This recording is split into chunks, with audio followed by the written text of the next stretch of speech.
abo enenso yamamu nyina adwo amamu nyina kwaba eba power 97.9 kasa fidie so ankran Abrabase street ene yabutu ensama hodo ene yansaka ena yede esom senu nsiablem Kasiebo ewo Power FM TV SYZ ene radio SYZ so ene edei na yakam se Kasiebo ya yede esom ene yi Voter Power 94.1 womu ewo Global FM ewo sharp 106.9 Watakrade Ensoma 92.1 Kran Kwanta Buem FM ewo Jasekan Jinyami 107.7 Wasampa Nananum 92.5 ewa Hafugoso West End Radio 100.3 ewa Lembele KFM ewa Pazengrigi FM obole Rich FM ewa Sinfo High Radio obetem Oti Radio ewa Dambai when Pensampa wun FM opusiga Buru FM osunyane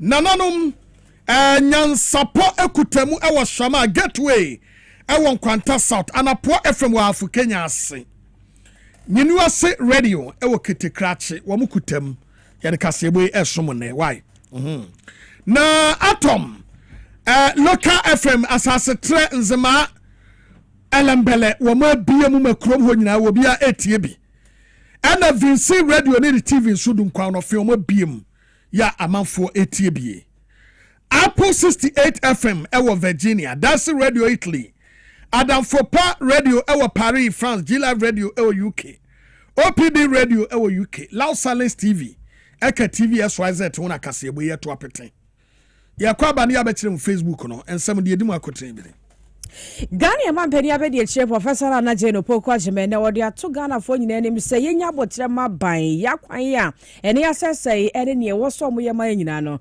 wombe ne pepepe Ghana mampeni John Dramani Mahama eguso ene South Korea ediano baba ye said ye be ya Ghana ni okuta passport ebetumi akọ South Korea free of charge na ebede adwase na uko Dubai International Airport wa eho drone bi akọti ato ho ama Ghana fo mienu eho kanam so emomeye ye kasa kire said ye akoso no ankoyie International Women's Day no akoso na Prof akasa edi afa ho wedi okasa ye edifa edwamu ma ene office ma nyina ho na edom kuma ye wo Ghana mrahye bedwamu no omo so kire se motions awodo ye edru ba bia mrahye bedwamu ompeso maso no ya na dom kese ne si wo mo ho kwan na dom kese ne so edi ho no ye aba afrenyoma ken edi abeto dwa se aptitude test no a eya ye twero no ewo security adwumu no yenyae na nanu kransi ena muntaka de abeto dwa se wo mo apply so mo procedure adwuma ne bia ye no any soldier and fire and immigration and custom no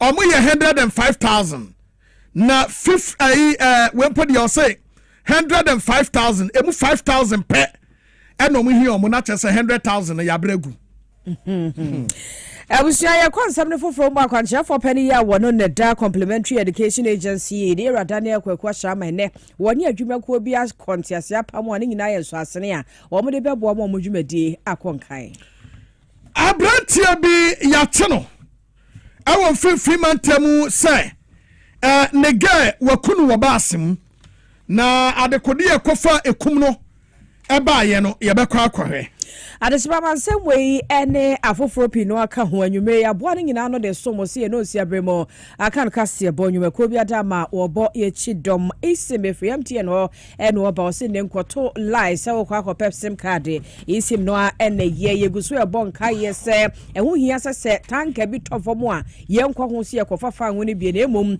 ye bepe ye ba bi atena ne afreba mbofo ex natural mineral water enu ye nsukrogye aye nom ne nya nkwa ne nya ahode Lanzo Logistics so ho wo so boa ene or the pomegranate fruit juice abedwa maso ni nyina eboya pom den ama no sipi Little George se kwa mesha kwa plus e wadwa maso sanso na minerals vitamins ni nyina bi wo mo ensem 3p garlic mixture de the best garlic mixture ye wadwa maso ebusua ye kan foma wo se ya na wajibi root natural product de malaria any typhoid to ase let's talk educational consult ye manual fe no media bosume nwotwe e de kro ne ye form meja wo mo SMB test se free afei edu heba clinic nsem na by memedro tatahwe a ebo di memma no akaginemu na afei power specialist eba de ye kɔ na yakɔ akɔgye abomden a na hepatitis ni onua no mu a high adwene ho ne de efa na ye liver ne be function ya liquid capsules a free medimosis for ho nyuma ko yi afoforo be ka ho don hwe ba ko intem wo mo no matua ebre ho ka bidi ade okumangra di wanf oheneba boama benye mene ama poma checheku afei ensem nkyeremu eni owura John Dramani Mahama ye Ghana mampani na enra ana yebo mu ede kyerem se owura John Mahama se okọ South Korea na wakwakohe se Ghana na South Korea ya nyonkofa no ebetumi aye akono the friend of bilateral relations no okwakoye na anyonkofa no aye kama na enra na JM ekolande yenti de na nkomo no na emu de papa ye woduru ye na jubilation ekoso Ghana fo wo South Korea behia no South Korea fo so behia no na owura John Dramani Mahama ogene fans fefefe na aya kono pa na emome na adwumadie no ahyase enkomobo no nyina no na ekokọ koso na enkomobo no wo mo abubobo no a na owura John Dramani Mahama any South Korea mampani bon komo no wade to nanim se he Ghana de pa na yanyaya anka obi free South Korea ha ba Ghana bi ohia ne the passport ekura no keke ane ne bag wo paja ya Ghana straight na ka Ghana ni super so ba South Korea wo kura regular passport and a diplomatic passport wo paja ne bag e fiewura South Korea me na eba ne sanu ebeboa mama mienu anyonkofa atumi akoso wisdom hedejome wanko bi na emum watifia hatonkra NC John Dramani Mahama hremu se eba ayonkofa ye da Ghana eni Korea ntemu na ade a ejina brane ya eba sa mamre dani enyom eni sinitwemu a Ghana fo edi tintiman ewo mu pa enu echi na hremu se eba agriculture eni agribusiness nso a se value de kan infudie ho no With regards to bilateral relations, we have focused on agriculture and agribusiness to be able to achieve food security, and our cooperation with Koikan has been very important, especially in relation to the increase in rice production, the K-Rice Belts project. We're looking forward to the availability of the high-yielding rice varieties so that we can increase rice consumption, because rice has become a staple food in Ghana now, and we want to reduce the amount of rice we import. And which ena osanso echire mu se eba efome gudie ya Ghana etu ya obehwe se Korea di ninim die ba beboa na ekwan se ofa so edandan no na wonya esomfa so ewa mansan dwaman so no watumi enya.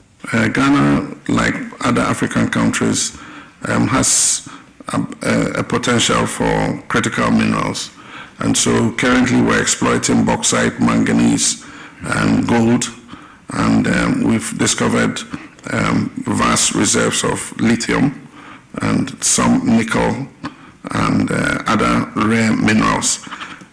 Korea has the technology, and we believe that we can explore these minerals together and not export them in their raw form, but add value to the critical minerals and export them both to Korea and other countries.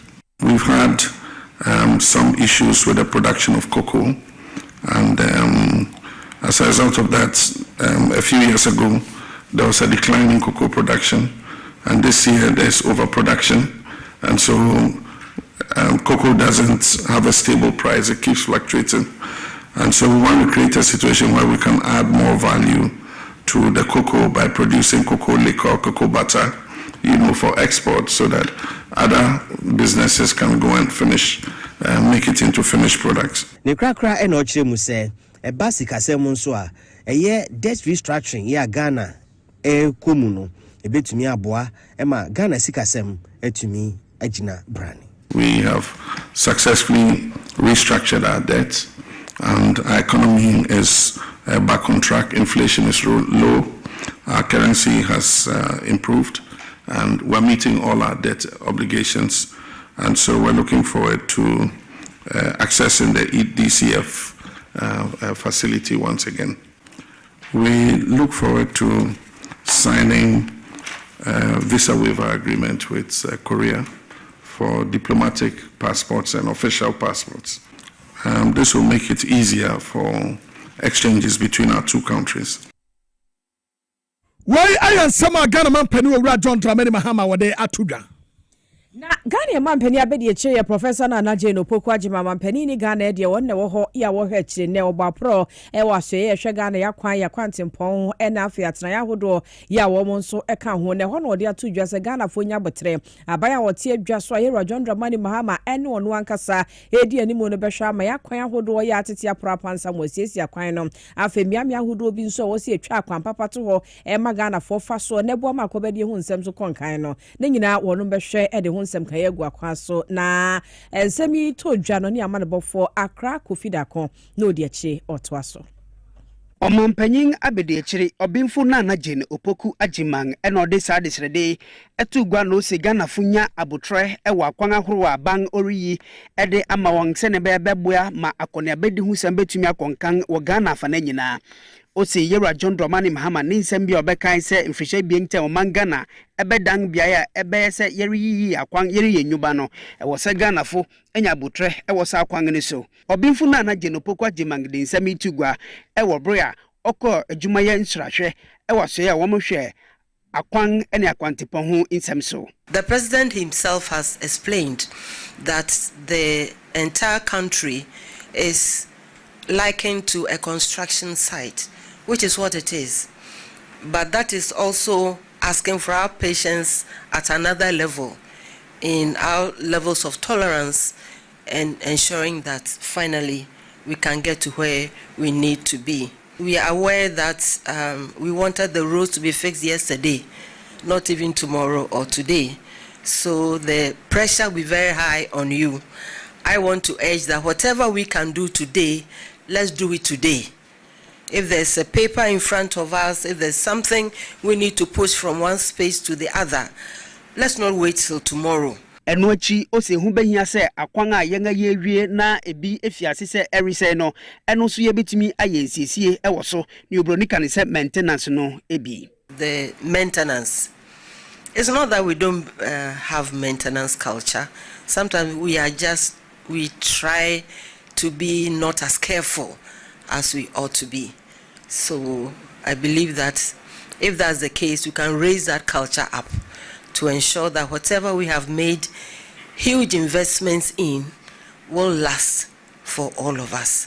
Osua for that asue na no Kwame Agboja Gavins ede won how eto omampanyin abedi echiri enim erichim se Ghana for kamia se neya wo hu se won afiase ye kwan na nka neya wo wie ifa ma won ne face so no o se adwumayefo dodon so wo behia bi e wo na asue ho no mu dia ye adwuma. One of the biggest risks, Your Excellency, currently is the request for almost all public roads to be constructed and completed today, which starts from members of Parliament, and including today I will be answering questions in Parliament, and the questions will be, when would the contractor return to site, when would the road be completed? They are legitimate questions, but these are the realities we face, Your Excellency. Ne kwakwa mo opanyin kwankyerefo no no hwe eya dwumadi so ewo Ministry of Roads and Highways nso de nsem etugwa wo dwumadi ahoro a woridi ene fe akwantepon hu nsem so titru expressway a efrin krankopem ewo Kumase. For the big push projects, just a highlight of some of the projects. Our minister has ensured that every region is covered. So there's no region in the country that does not have a big push project. So in Ashanti region, for example, we have the Kumasi Outer Ring. In Ahafo, we have Tepa Mabain. In Bono, we have the Sunyani Outer Ring. In Bono East, we are doing from Techiman to Nkrumah to Wenchi.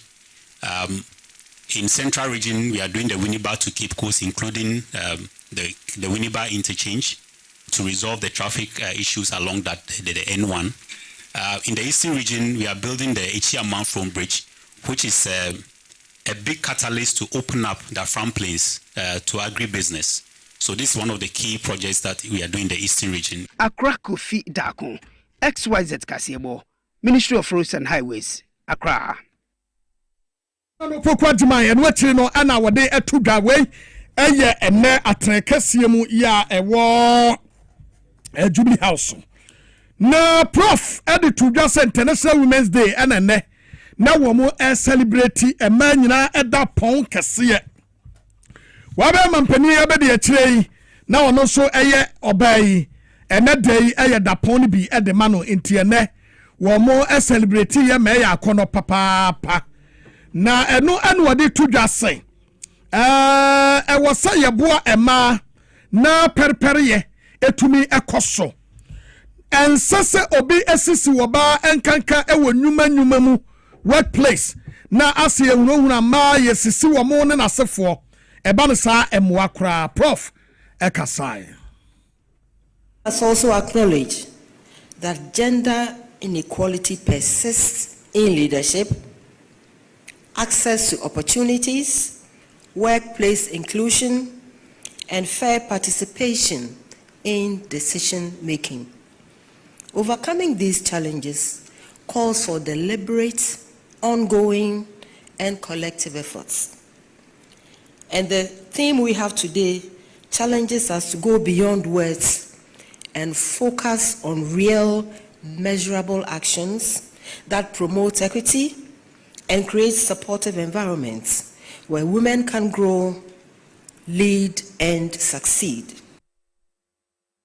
You know, and Professor Jane no pokwa djman Ghana man pania be de akire esan eto asubiem akire mu say se yakasa yamwa ma ne yempagya wo mu ewo nnuma mu a e ma ne nya broni adwuma mu anasa aban adwuma mu anan krankra nnuma mu nko a na ebom yentetre yakoba mu ma enko edwamfo ma ema wo mu street so wonyina ahia bi wo hia mpagyaye sade be ye no ma betumi akoso na wose yenkayo United Nations designated 1957 as International Women's Year.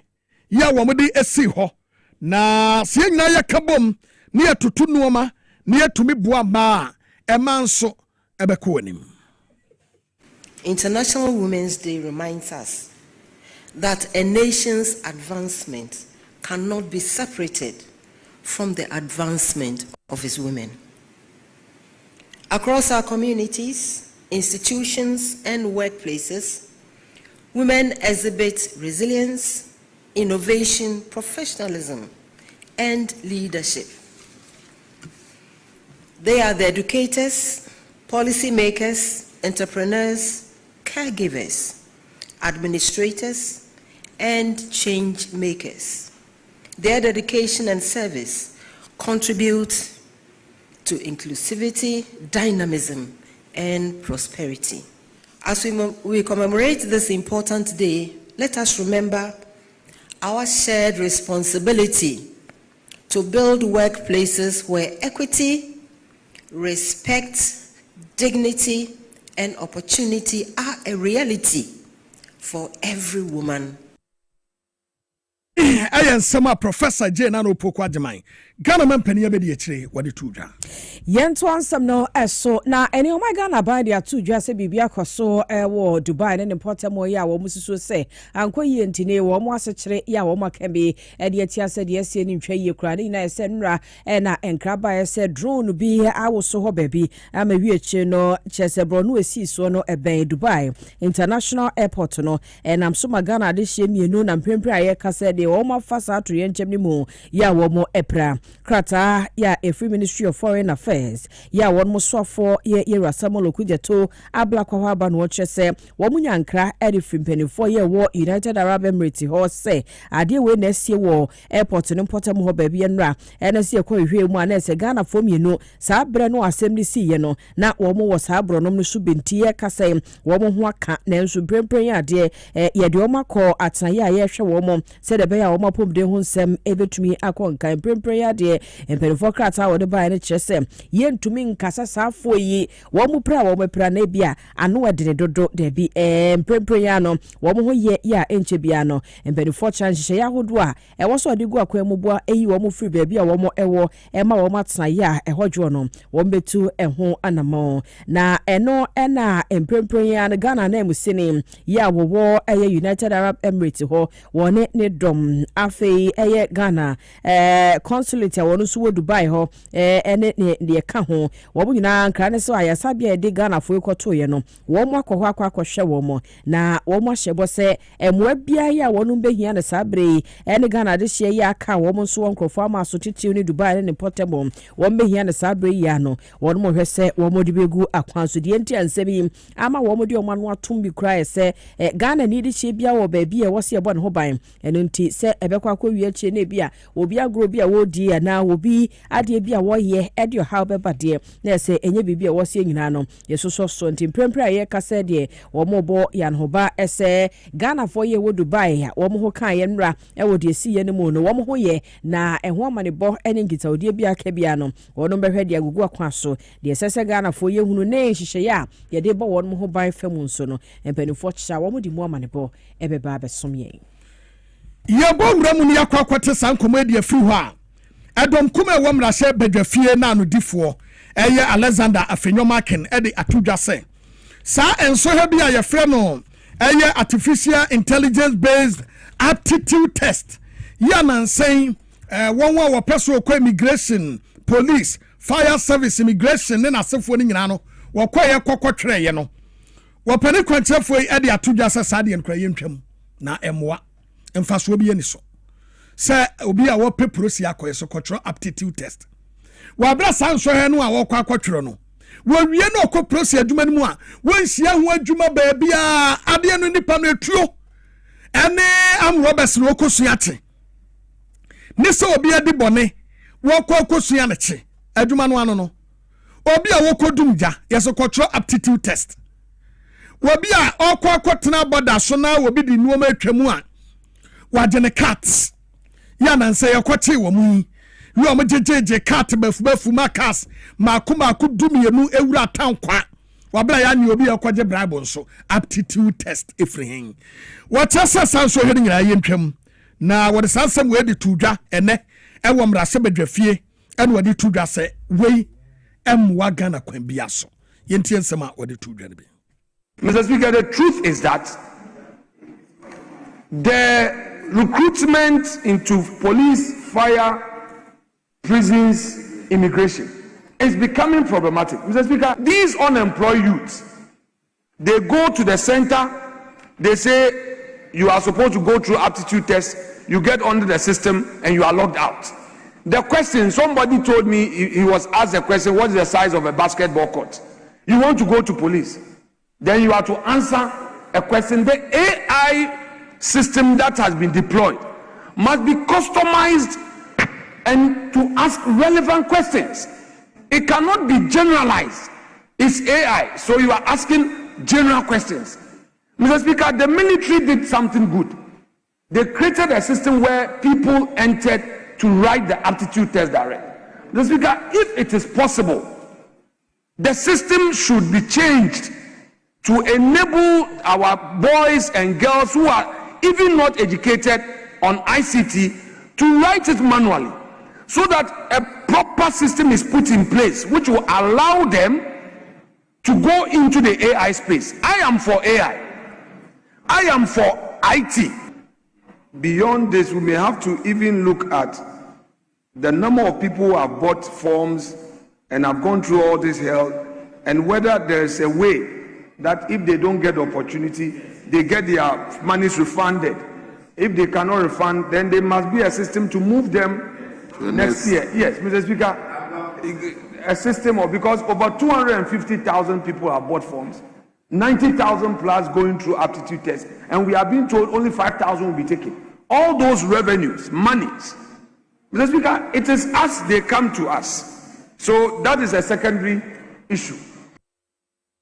wei ayan samu Alexander Fenyomakin wade etudwa we de amanfo se Fenyomakin ba mra sebedwa fie nyina no we ne da odi kan wakanya nsasem pa ye no de amanfo ebo mu nsemanmano a se o we de wo se waje nipa ni sika wie na se ebre ni du na wamfa no a yini sika ma no anya sade a fa no to animu na ohu ne se ma qualify na me da ho mi wuye na meti ase na me nsa ba kuntwa ye de a ebre ni duro so ne ye fa prosefo a ye ne yedi kan ye nim se bi mu animu ansa de ose ye form etie no so ensama wode tu dwa no na no akire no na majority chief whip Roxanne Nelson Dafia Mepo edi tu dwa se ampa asema Fenyomakin ken working ne fa ba bi ya no kure fa ba bi so ho a e wo se wo soafo owura Muntaka Mubarak ohwe amanwe asoye no wo ba no ba be yi ho no e wo mrase badwafie nti obi ankara kuma ntono yam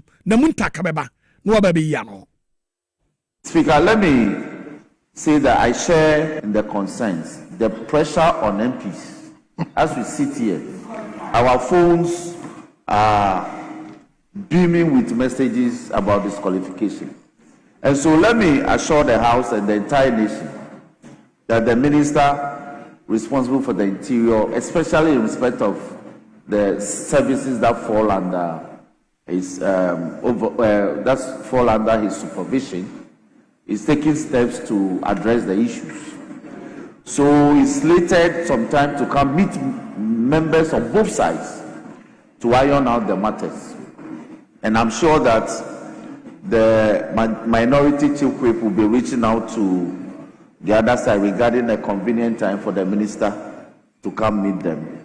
The minister is also taking steps to meet this side so that we can engage and find a middle ground regarding the solution. And let the record also reflect that this recruitment is the carryover from last year.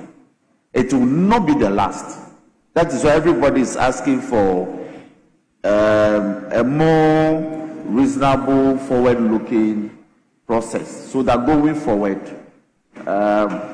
the casualties will not be as many as they are. So we are all looking for a more convenient way of doing it, so that people are not felt they don't feel that they've been left out unreasonably. So let me assure leader that where he sits, he has a certain panoramic view of issues. He will know that steps will be taken so that those who may not go through with this process, once the reforms are made, they can go through, especially those who have age on their side. Na sansemi ba ye ba beto dwawie ye no ena wosoafo a wo hwe amanwe aso ye no so ede ba beto Ghana fo nyinanim se ene mu amu peprosi fire immigration custom akono nkagbe akoma mu mutie ne yie pa na mu hye ne so wo se de edi kampa ne se forms a wo print ye de ba bonten se wo beton no na ye million fa 500,000 forms ena Ghana fo etoye you almost say omunya security adwuma ne bia wo mbekọ akoye na wo say wo mo ehase se wo mo etwetwere wo mo nso he no enuma bebre na epiepie mu wo mo eton forms no ewie ye no na wo mu ebiebie mu ano bi mu ho a forms no edikan eba bonten pe ya wo mo nsa eka ye mo mu dikan etototo wo mu no manyina ewie ye no the other kind pa and say first test no na online application enti amanfo fele sa online application no bi mo disqualify wo mo wo ho and number documentation bi mo ho mo documents so mo de beba wo mo krata exam se de wo mo certificate ne asefo oh on bedu ya pen no so fail ya disqualify bie eno mo ba body selection obi wo ha wu nanim no me akwada kama obehwe ne body akokura body se da bi body we de ye mfa nko police so ye yi body ni bi sin chan ya bi wo ha o tia papa bisu a wo wama wo de ne ko prosi mu kro jiro bia de ma ye hu obi a ye yi bi free mu a eti body selection so ye be free mu and about aptitude test. Oh, what's the aptitude test na de na ye fan na wo me disqualify bie and also amanfo atwa wo mu twa ye no na we 500,000 no a wo mo eto form so no a yenya calculation 500,000 500 500,000 Emma nipa 105,123 apase into 395,000 a fairly aptitude test and anybody selection and then asefo no nipa 395,000 and no more fairly still aka 105,000 ya ombeko medicals na eno ena wadi atudwa say the kan pan say nipa 105,000 kura no a wo ma qualify aptitude test no ekwa ni ho ukọ prosim ukọ fayam immigration mu custom mu ene na sefo a nipa be qualify no 5,000 pe prosi adwuma no ketua bi no mu hia prison po dia 500 pe eno mu hia nipa kakra bi eno mu call retirement omo ma mu nyini ye nyonyo boys and girls nko a eno mu prosi adwuma no mu adwuma no se wo se bi nyini kofie na bi beham esen so omo ho no mu nyini da wo papa kokura pa so still what also your young man okrata so omo nyini ye eno mu gumu a etie mo mutumi fa nyom boys ni bebre mesem kakra bi omo nyini over all 5,000 pe eno betumi afanti 100,000 no ya pro di eferi wo mo ena owura mu ntaka say wono a watrase adwen ho ase da bi ye feli wo mo enye yie eti ne be push wo mo next year nti yenye 5,000 free mu a ebeka 100,000 se medicals na feli wo bi ade a ene ye de wo mo nyina bekwa akohye anim ho na afesese na yasan afa wo mo na hwan so na kire say the next year so befa 100,000 nyina na nya another 5,000 ye go tia some mu ntaka e de atudwa ne bi. Those who got disqualified through documentation and other things, they were less than 30,000. So it left you over 400,000 who were now ready to go through aptitude tests and then medical exams. We have several options. One of the options is that to say that, okay, can we do the pass mark at 50? So that many more people will pass and go for medicals. But now you know the end game, because the end game is that you could only absorb 5,000.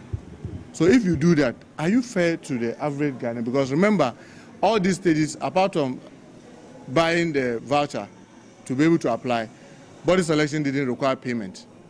What do you call it? Documentation doesn't require payment. Aptitude test didn't require payment. But medicals will require payment. And in order not to shorten innocent young people, it is better you put in a mechanism that will reduce the number drastically, because once the person goes to pay, I mean, I know the military, when they were done, the medicals alone was about 1,600. We are doing even mental health, and we are also doing drug tests in addition. Yes, I know the deputy and I were just in a meeting and we're insisting that despite all these additions, the price should not be still very high, looking at the numbers that we are talking about. Are you going to allow over 400,000 people to go and do medicals when you know you have space for only 5,000? How fair are you to the people? So you need to devise a method where you slow down the number and have some reasonable number. So the pass mark was put at 65, because that was what they were told before they even started the exams. So at 65, as we speak, we still have 105,000 that have qualified for medicals, when in actual sense, the total number that we can now take after medicals is 5,000. So we still have a huge challenge. But graciously, the president instructed that, look, those who qualify and pass medicals, let's keep the data. This is the first phase. We are hoping that maybe later in the, because remember this current recruitment that we are doing is a 2025 recruitment. Hopefully when we are out of the IMF, we could do the 2026. So we'll pick from that same data enti Ghana for asema ye bi so wura mu ntaka ne said ye waken was say IMF ninti nipa 5,000 penny betumi afa ena ye bi so wura mu ntaka say anyanyam bia nipa 100,000 wo de yemfa ne say so mo koye medicals ne kura no a wo de yemfa ne 105,000 ne kura no so mo koye medicals ne wie na obia amfeli obia enum wi obia num jot sasabro ni obia so obia ni nkwe obia ni two obia ni yade bia woni padua ni mu ha adwen na omu nyina qualifier it means your 105,000 5,000 penny betumi afa ebeka 100,000 data ebeda ho wadaruma o se IMF ni fi ho sa nipa 100,000 ye betumi afa omu nyina na anasa store na ye betumi afa 5,000 na 95,000 amfie dodo send ye betumi afa omu awie send ye bedru so ebefa data no ho no na jama bi mu kra bon kokra o ewo fie o asemi madaroma won madaroma because say medicals yankwada ekwa akoye medicals ebua edaso bi mu 1,005 1,006 1,650 1,008 akwada ne maame ni bi o ka che ne say prosi adwuma apai etimi koye prosi ni aba ni wakwa koye wei edu so a ne ya je sa cash we nyina de afiri ne nsam a very bad so sad if there is any mechanism na you be put in place na atumi aboa yesre yanya ne ntem madaroma na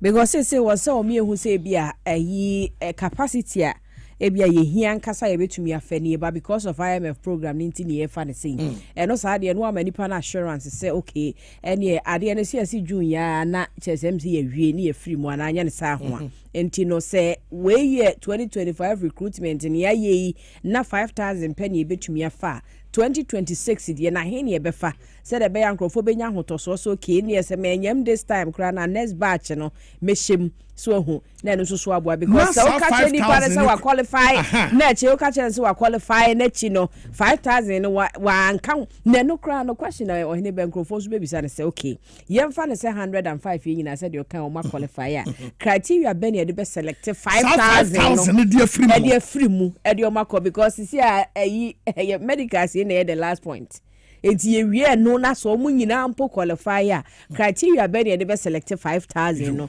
every mu ne dey o madi kan akwakwehye mu ansa na afoforo no aba so yesre mo why interior minister wadaroma sa questions say uko Facebook a wasem ya na obi a chese media na so enu ana yi akrofo ye o ohun omo frɛ NDC fu soldiers say dey sie dey enti so obi ani da kwan a forget it.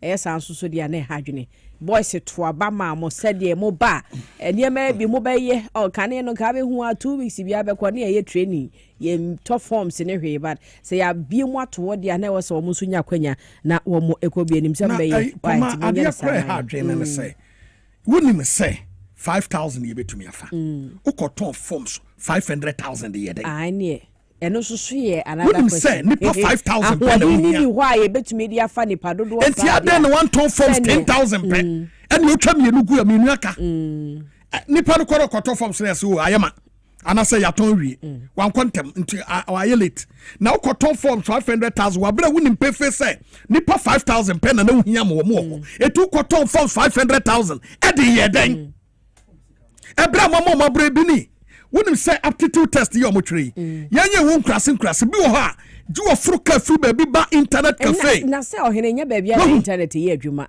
e na ade no so kran so search that ye say machine wunya tena wa laptop ni camera there na so kope bie because what ho a utwa akokra na say disqualify abem question yes etimi yira enye hu so watwa akon afrade ni penese questions no a hold for some time ansa na aba mo atoa so edi se wonua bi anya ne de internet dem ba bi ote ho ye 5G ho ahwaji ye adwuma ma ne de ayi no obi nso so a struggle obi kra de osmame bi ne osene ba question no one pen buy yet te ho 20 questions 40 questions ba ko pen buy nti ho na se disqualify ai dey abem ho no so and here is the case I will say you will be a security services nyina no the obeto bia no exams ba ko penny actually for 3 nyina enti say oh it is no be question the by or say so qualify for fire service and then you disqualifying for immigration because aptitude test na ba ko no sure for 3 nyina so ho nyina e bibia e was say ye koye nimu ano ye hwe ho asem why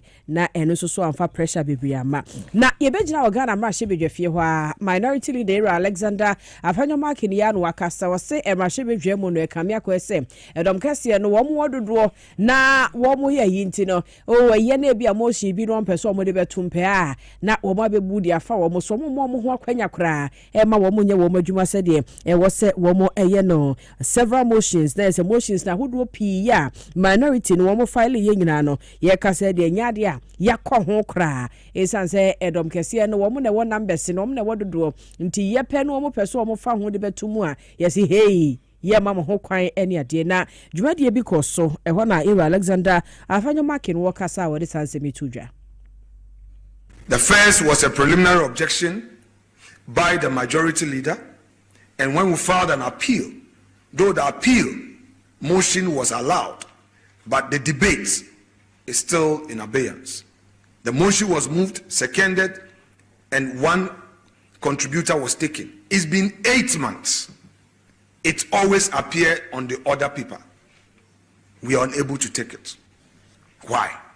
A motion was filed in good faith, in accordance with the rules, in respect of Bank of Ghana and the Gold Board. Since December, same was admitted and advertised on the other paper. We have been in session since we have resumed. This is our 6th week or so. Government businesses have found space, but the single business of the minority is yet to be taken. Though the will of the majority is in all cases to prevail, that will must be reasonable, that the minority possess their equal rights, which equal law must protect. A supermajority does not equate to infallibility. A commanding numerical advantage in the House must be exercised with humility, restraint, and profound sense of national responsibility. Whilst numerical strength may enable bold reforms, it must also create space for broader consensus so that the laws we pass enjoy durability, legitimacy, and public confidence. And by the way, the majority should be reminded that in 2017, we, in the today's minority, were 169. Yera Alexander apanyo makin one ye dom kumane banda for no kasa wie ye che no Yera Nelson Roxon da fia makbo ono so ye South Diamond shibedwenu ko shibedwemu a one ye majority achieve we po ho no che se we de de so bo no majority no anya yie ye ntumi nkasa dom kese ne si wo mo ho kwan se wo mo nye wo madwuma ne mum dom kuma ba da for no ankasa no wono na adwuma no o ye ne duru ba bia no wa ma kwan abeda ho enti se opo bia cheche so bo ata no a wono amfanta na pampem. If you neglect your duty, it's not my duty to ensure that your private business is done. So you cannot fault the majority side for the pendency of your motion that is ably be moved by you and ably seconded. You can't fault me, you can't fault my leader, you can't fault the House. Because it's a private member's motion. And as a private person who sponsored the motion, it was your duty to ensure that the debates continues as it is. So as I speak, the motion, the debate continues as we capture it in the order paper. So it is duty to make sure that it's carried, and more particularly because he's also a member of the business committee. Business committee arranges business for the House. He's a prominent member, and that is why he ensures that every time, for every week, that motion is advertised. But if you don't pursue it on the floor, it is not my business, it's your business. That's why it's a private member's motion. So that is my reaction to that in that regard. Rox and Nelson Dafia Makbo, one uko emashibejemwa, where majority chief for Hono de Sansemi Atuja. yɛtoa na yɛdi nkɔmmɔ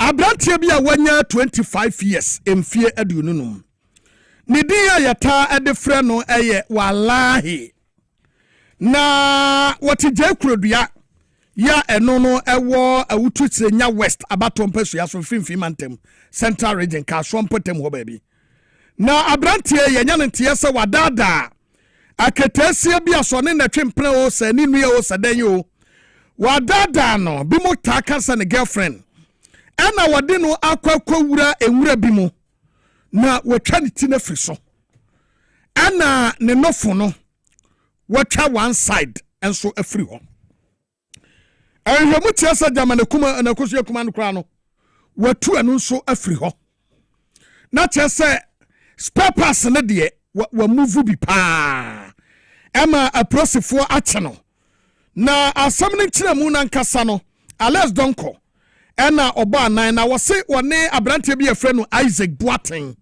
atwetwe nkɔmɔ deɛ onya baayɛ eni ewutu ayosu bentum ɛyɛ abrante bi a yɛfrɛ no Walali a wonya mfie 25 years wakokum ababa wo bi ato nefuom azi a wakodi police for kokum na okum ababa wa no otwa ne na ne nofo ti na ne nofo no otwa nti si ameno kase okodi police for kokum ma ti a police for nhwemu ba me no kase body no de emefai edao yɛhwɛ sɛ police for no ebesan yɛden abefa akɔ ɔmo mo bae no police for na bae no ɔmo bae no because of akwala no protection ti no ɔmo na akwala no yɛden edwane kɔye nsi ameno kase body no de hɔ a police for na yɛden embefa yɛ awutu ayiresi brentum ɛyɛ de krodua ɛna asemi ababetodwa enti walali atwa ɔba ne ti ɛne ne fo no ɛde afiri hɔ so ɔde kɔyɛ nkwan o so de koye chinjinga o so de koye de obi ntumi hu amanfo kyerɛ sɛ jamode kɔgye skadro ɛna aprosifo de akye no na wohɛ bɛɛ ma ho bi a ɔde gyina hɔ na handcuff gu ne nsa wei kɛ hɔ a ten no wɔkɔ amma biem wate ase wei yɛ de wei kɔto afie asɛm yɛ sande taxpayers money akɔtɔ aduane amenedi yɛnyina so nya boafo nkrato tɛw ne yɛmra yɛba yɛbɛtoa so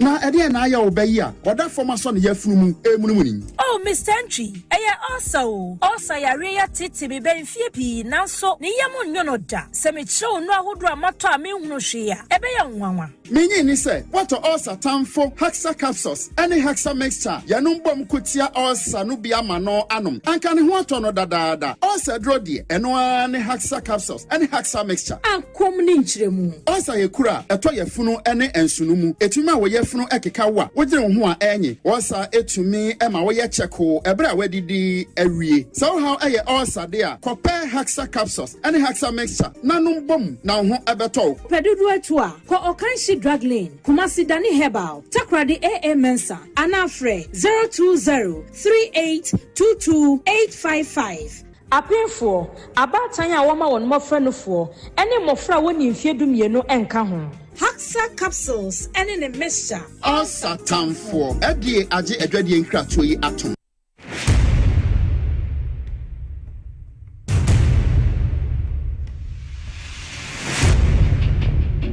The average human body mass should have at least 60% water for optimal performance in any physical or mental exercise.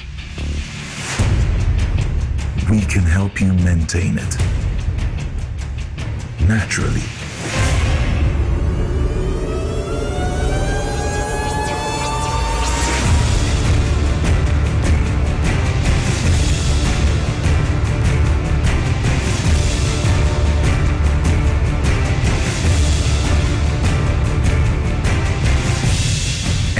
Natural mineral water. Simply natural. For bulk purchase, call 0596 273 546 or 0596 273 547. This advert is FDA approved. yɛfɛm na kwa me taxi driver na enka na me sisi so me sisi ama aka me na to na twetwe me nya 3p garlic mixer no aboa me pa ebi asa miracle bi wadro no sese mafunu kra se di sia twini anka me humi esi so sese me humi ana esi so obeka se di bibi hye me so bi no na ye normal ni ti ni bi fi na ti no ti pa me sa 3 days ni ebi na anka se de nyankopon de ayi bi ahodi che ma yi bi anya sam keto ana se we de me fro aka so na me fa hye me nkwa no me de abe pa se 3 years ni ana asa me gina wa me na mo se sunya se me kwa me de ameko bi amu so much me dru da ba 6 years ni o tema bi am ya ma di se na me jana saya le na nku me preko ene 4 days ana me koto 3 garlic mixture ni tema me kase nyankopon no yam se ende ya me no kase me wa to me a me din wa me mte ase 3p garlic mixture ubenya bi wo mamu pharmaceutical shops and herbal shops Fred Piwak e wo 024-89-288-24 and 020-100-002. When nations rise, it begins with bold conversations. When economies grow, it is driven by partnership. This April, Ghana's business and policy leaders converge at the Pro Business Forum 2026, the nation's premier platform for investment, enterprise, and economic transformation. With special guest of honor, His Excellency President John Dramani Mahama, joining captains of industry, financial institutions, investors, and entrepreneurs. The Pro Business Forum is more than just an event. It is a call to action. And so let us work together to build a Ghana that is competitive, productive, and inclusive, and a Ghana that creates opportunities for all. Come, let's engage in high-level dialogue, explore industry exhibitions, build powerful networks, and unlock real opportunities from finance and insurance to manufacturing, agribusiness, SMEs, and innovation. This is where it all happens. From the 3rd to the 5th of April, 2026, at the Crow Convention Center, ATBA, go to www.crowbusinessforum.com and register now. To register for exhibitions, call 059-555-5885 or 059-555-5995. Pro Business Forum. Connect, promote, grow.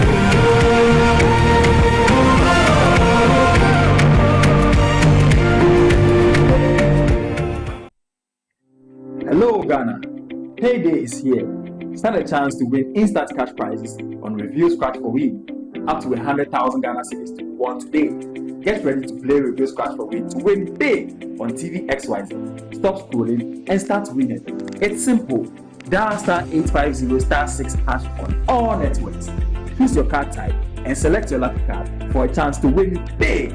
Play with at least 5 Ghana cedis or more. You could win up to 100,000 Ghana cedis in cash prizes instantly. Yes, you heard right. 100,000 Ghana cedis in cash prizes. Don't miss out on the chance to win big. Dial *850*6# to play now. Review Scratch for Win. Scratch it again. Maybe scarcely pound. You must be 18 years and above to play. Terms and conditions apply. This game is regulated and approved by the NLA and the Caritas Council.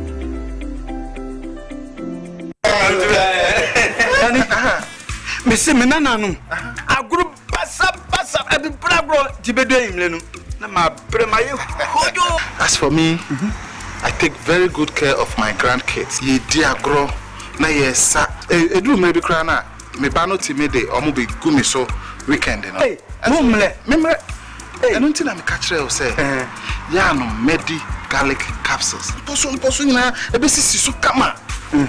As I stand here, my doctor said my whole system has improved very well. Medi garlic capsules. Yes, Medi garlic capsules. Moses garlic capsules. Boa mamoja dini paduani mu efusani yi na esiesie oba ne barima ma hona wodin. Ubenya edui bi ato omanyi mu pharmacy stores frey wo 050-349-4885. Eduro yi enye mamofra enye ndi mfie duwenu. Apemfo ene emma emanofo. Moses unni how FDA ajije din kratui atum.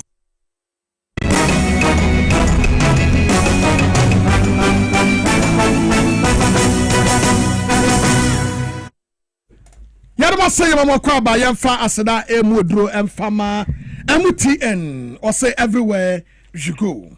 MTN say yemfa to Ghana phone na anim say wadaroma isim no eda so ewodwam. This phone isim ene shim. Eti we no sim card bi anim phone we e free talk now fa wa fa no kwa je o contact MTN for say e fro wo heneba omo so omo assessing na be check ansana enti isim no eye safe security wise that is the best. Iti what the answer be connected na MTN a connect wo. What the answer be download my MTN app no na wawura isim no mu eno ano no isim no eye kama papa je wo de enne connect your phone enne phone ni kura kwa sim card bi anim etu obi wia phone no kura nya fe no oba be sim card wodum no so ba bi obi am be kwa kwache no eno ano no eti that is one of the safest a year a planet no so na obi ano e call a seamless secretary abi so nim what you say inti isim eye pa download my MTN app no na di process na chi eno ano no kai nhwehwe kakra e wo ho MTN everywhere you go. Stay back and stay safe campaign no yada so egu so e bodawuro no Ghana for asobrachi ye mumu bi ye ye be ma sojafo bebu mu o won se sa asem we meka na asojafo ne prosefo betie sima hwemu ama mu nyina be papai ye se ka no ebo fam a enko ho menko sa petro nkosifie na petro ye mu nsifie ye mfa nya decoration asem beto wada Roma EPA wose ye mfa ntomanim wempo de NPA wose ye mfa ntom nyina manim se wada Roma se ka bi bofo mu ye tanka petro gumo diesel ade enyo gas o wada Roma tro ho kope ba bi gina na fre Ghana National Fire Service for ana se fre Ghana Police Service no momra ho ana National Petroleum Authority ewo ahoma so 0302 0302 55 0380 0302 55 0380 X natural mineral water ensuo ni we ya wedding engagement birthday party program bia we any the celebrity that is one of the best ensuo e wodwam crystal clear mu da ho ensuo no ekura wa asarwe ya wo small one way ya wa kese and ya wo round no a ice ball no and ya the celebrity of programs kai se X natural mineral water ekura wa we ya wedding engagement birthday party bibia ehete ayanom bi ma wani enye wo pe bi atu akwakoton a omudi bebre dia ba adwuma mu ha ene ye bebre aba XYZ broadcast na adwuma mu ha ye wo su bre na betu bi koton ente sanso ba bi awo no ofra on bebre obi edan mi hu X natural mineral water pick up e wo se hwi so e kire se wo ho a ye betum di bi abrew e wo ho omo number 0596 273546 0596 273546 Lazarus Logistics and Ephraim was a fruit force organic. Yeah, your friend no air pomegranate fruit drink no. And no the papa na no more. And 100% organic juice. Yeah, benefit obenyano e boost to immune system. Your can immune system and come on when pedue mu a. Omo no mo boni pa no ho ban free yade ho no. Wonum sa drink we ya e boost no. Emomunya hoden afei esiesie wadwene enti adro we say no unya bi ma bodamfo a ebebo mo pa ana obi anadwene mu ka no afei obi an dwonso o problem e wo ne dwonso twa ne mu ne nasefo nyina no unya sa adro bia ana sa anonodie bia drinki ebebo pa your cold milled seed e wo ho eno so no wunya bia ebustu wo muscles no wo immune system no ne wo muscles no enam no ehade no esiesie no ema ye kama papa ahode bam afei ema strong energy ema otumi gina so na fesrade level wo nipadua no efre no cholesterol no a reduce ma hoto atumi aba fre 0539 982 593 0539 982 593 ana oko Little George Health Shop ewo tema community fiver ubenya bi ente sanso a ubetumi afre Catters Life Organic Shop wamu ewo Medina Old Mill Community wa Polytank Road eho so ukwa ubenya bi ewo ehonom Little George Health Shop ena efremu was tema community 5 PVOB runabout any presbyas afone ntem we ho an woda hwehwe won free ho na oba na oba bedura o organic foods e wo ho ya wunya bia ebeboa ni padua no pa wɔwɔ Coa mixture, Coa plus mixture, Dominion herbal powder, Mr. Kill vitamins, and the minerals are yɛde local herbs and the foreign one at the aye. Or healthy juice be to say cranberry juice, carrots, and the pomegranate, turmeric and the ginger, blueberry juice, aloe vera gel, or when you be oh. What the other sound in bedding South Rock can when you would the amount to me abwa. The number is 0243 140 213. Uwa drobi a washo chate na wunya bi afre little George. Un say ya water titinro ni bi wo ha. Ubetia so pebi na nsa na mte say wona ya wo ya won say ya ya boda urokura okrum. Me hu bi ate. Enso na little George eda so obi wo ho. Enti aduro bi atete de no watia wunya bi no. Fre 0243 140 213. Baby a wo bi no be package ama ye de abrewo. 3P garlic mixture Piwak natural health for the abano. Wasi angon adwuma ye ne se esiesie ni padua no. Aduro wei eye ni padua duro. Enti wo de wo problem bi wo ni padua no mu no watia wunya duro ebeboa wa. Wunya sa duro bi ebeboa wo. Aduro no esiesie ni padua no. General well-being of the body. Esiesie eyu free oyaw pains mu ni padua no mu pains. Won sa won na ye otititi kase amroso. Etwe srade ne bebre free ni padua no mu. Emma mframa gina wo yamu efri ho na a reduce stress amoni age. 3P garlic mixture Piwak natural health no diaba. Friend was 0248 928 824. 0248 928 824. Ruta mixture no etu malaria fever se wonim sade. Ruta na mixture no tu malaria fever se. Ruta Titanic etu typhoid fever se. Ruta life eno ena ehuru ni padua no. Yese ya typhoid a eya hwe Titanic no. Na life no ehuru ni padua ma hotomra. Ubetumi afre 0244 50 34 43 0244 50 34 43. Let's talk educational consult wo masua so ye no akwada wanya bosome nwotwe ko mfie nsia ena ko school ho na wode nkwada ne ko school a yetro made pa manije etumi eba pa afi ade ba ko biem esan wo ma eye akono ene se wo mo kire entrepreneurship, reading and writing, personality development, IT training, creativity and exploration. Ninyina enono. Teacher training consultancy. Omo ye. Omo wotesi nungwa estate Mango Street. Obeleje kuku municipal assembly no. Number is 0249 069 821. 0249 069 821. Edu aba clinic assembly tese papa no. Edasu wodwam edu no wanum bia na mesrewo. SMB tese adura obi sisi ya ne ya eyi ne free sisi ya dim adura waba woni atenka be ma woni atenka e ma na atenka de friend libido enti se wunya sa adura wo ya e boawo e ma wo yedi ho adanse wate sister bra numbi wate omo number ni kafra 0558 37 9545 0558 37 9545.